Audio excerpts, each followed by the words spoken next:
वर्धामध्ये महाराष्ट्र राज्य विद्युत महामंडळाच्या कारभारावर गंभीर आरोप करण्यात आलेले आहेत.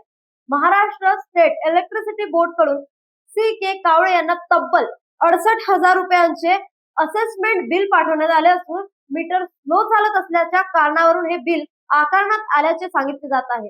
एरियाच्या सावरे यांच्याकडे विचारणे केली असता मीटर स्लो असल्याने असे बिल पाठवण्यात आल्याचे स्पष्ट करण्यात आले. तर संबंधित अधिकाऱ्यांच्या म्हणण्यानुसार कावळे यांच्यावर 135 अंतर्गत गुन्हा नोंद झाल्याचा आणि मीटर चोरी तसेच सील तोडल्याचा आरोप करण्यात आलेला आहे. बिल न भरल्यास FIR दाखल करण्याचा इशाराही देण्यात आल्याचे समोर आलेले आहे. या दरम्यान कावळे हे नियमितपणे 2,000 ते 3,000 रुपयांचे वीज बिल भरत असल्याचे सांगितले जात आहे.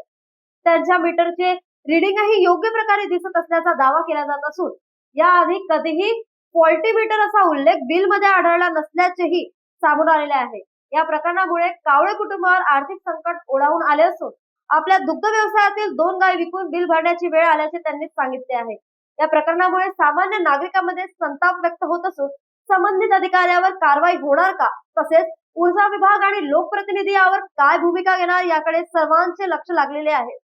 न्यूज एक्सप्रेस करिता वर्धावरून संतोष देशमुख यांची बातमी.